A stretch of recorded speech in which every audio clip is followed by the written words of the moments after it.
Tony Gwynn, often described as the greatest hitter of the baseball, a man who was loved from all MLB teams, a man who used his success and fame to give back to his community. Tony Gwynn was a man, an athlete, a husband, a father, and a man who was taken from us far too soon. His legacy in baseball will never be forgotten. Here is his story.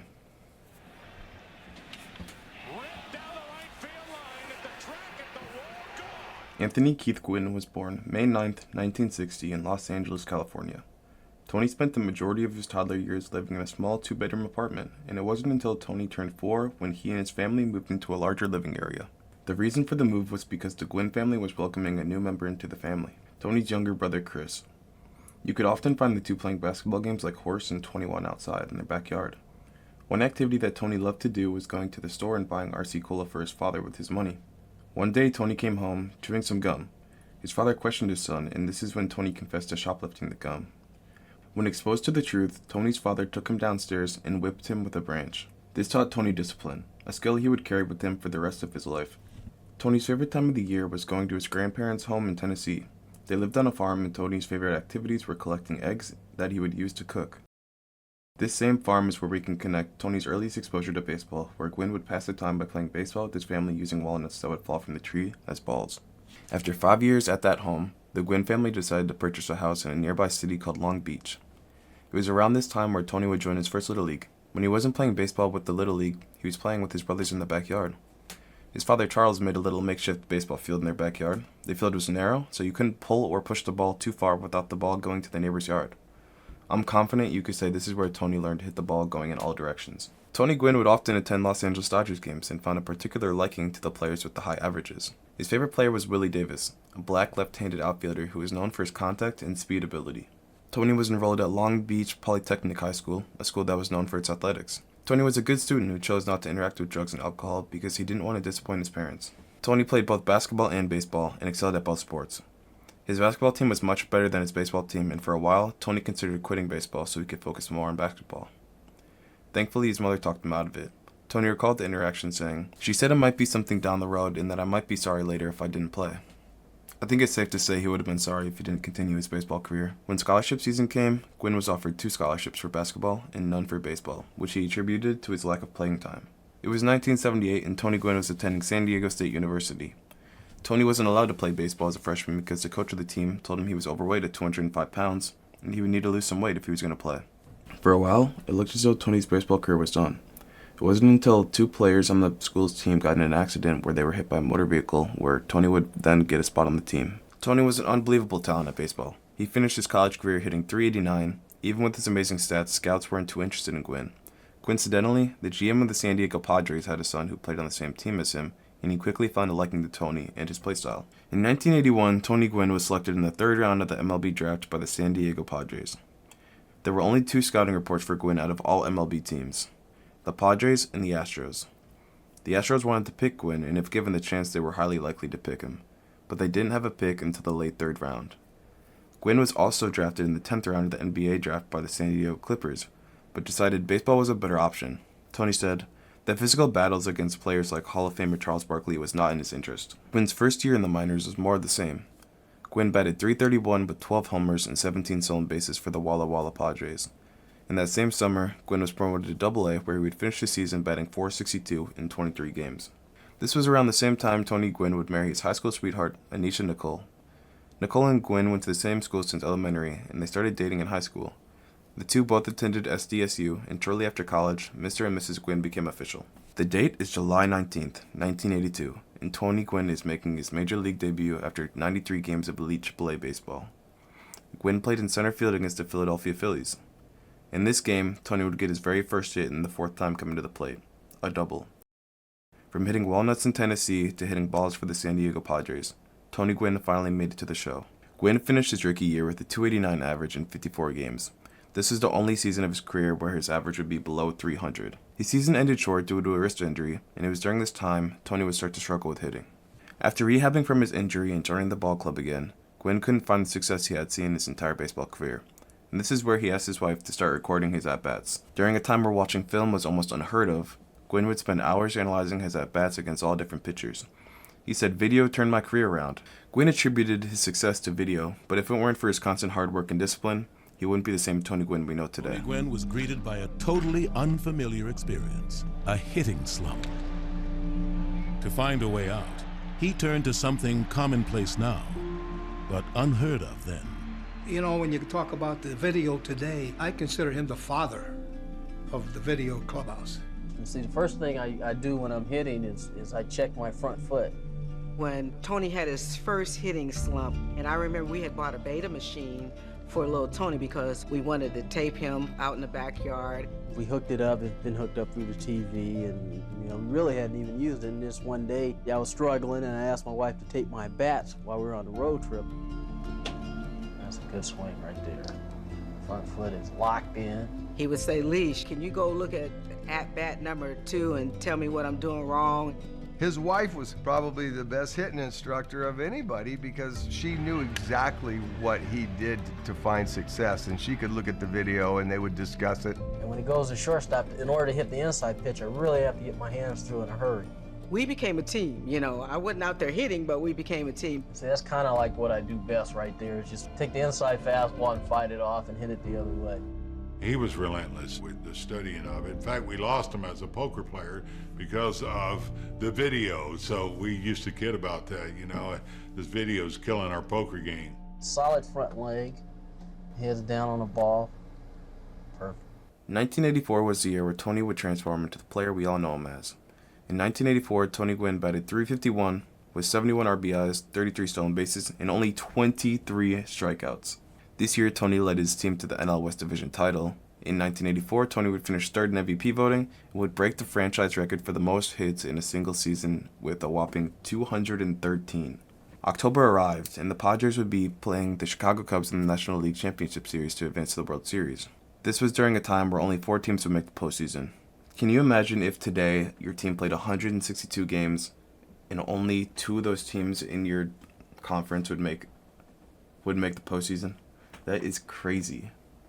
After going down 0-2 to the Cubs, the Padres were 1 game away from being sent home.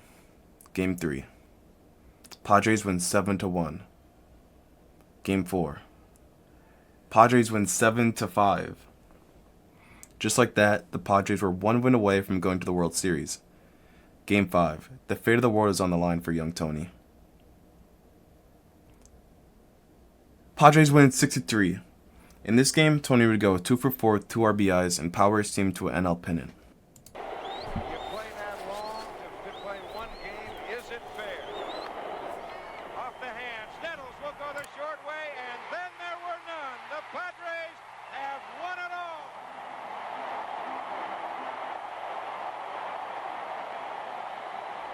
In just his 3rd season as a major leaguer, Tony Gwynn would lead his team to the World Series. In the World Series, Tony and the Padres would lose 4-1 to the Detroit Tigers, but by no means was the 1984 season a failure. The next few years for Gwynn was nothing but excellence. From 1985 to 1987, Tony would rack up 20.5 WAR. After 1984, Gwynn and the Padres struggled to make it to the playoffs for over a decade. During this time, Gwynn cemented his legacy as a baseball legend, securing batting title after batting title, All-Star appearance after All-Star appearance, Gold Glove after Gold Glove. Gwynn was really one of a kind. Tony Gwynn would have better career numbers against Cy Young Award winners than all pitchers who didn't have the award. Greg Maddux had this to say about Gwynn: "If a pitcher can change speeds, every hitter is helpless, limited by human vision. Except for Tony Gwynn." Because you dominate everyone. You've dominated everyone throughout your career. This is a guy that you just could not figure out. And I'm not the only one, and that's why I'm so thankful.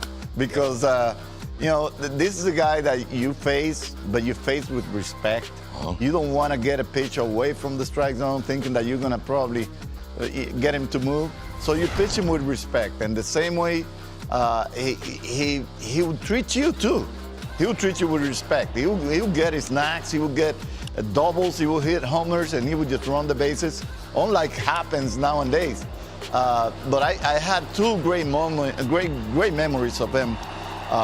Actually, in his field, and in a personal way, and also in Fenway Park.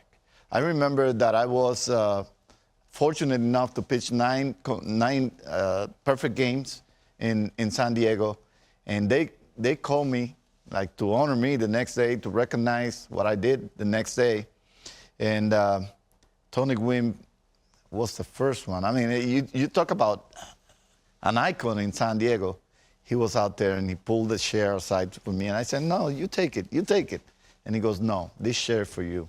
What you did was special and you deserve all the respect in the world. And to me, that was my biggest highlight around Tony Gwynn. And then in '99, as I'm going to warm up, he's hugging Ted Williams. And that moment has never disappeared from anybody that saw that All-Star game in '99. I was watching. Ted Williams and Tony Gwynn, the two best hitters that ever lived, hugging each other, and then everybody came over. It was the Old Century team. The scenery of those two guys just standing there in the middle of the field and actually delaying the game because of that. Yeah. Those are my two biggest memories of Tony Gwynn. And man, what a great man. What a great role model for all of us. And a better human than he was probably a hitter. In 1995, Tony Gwynn would create a non-profit charity foundation that's mission was to support programs that enhance the lives of children who weren't privileged enough to experience some of the joys and necessities of life, that being education, financial, and housing opportunities as well. For this great deed, Tony would win the Roberto Clemente Humanitarian Award. The next time Tony would make the postseason was 1996, where they would lose in a sweep against the St. Louis Cardinals. The next and final time Gwynn would make the postseason would be in 1998.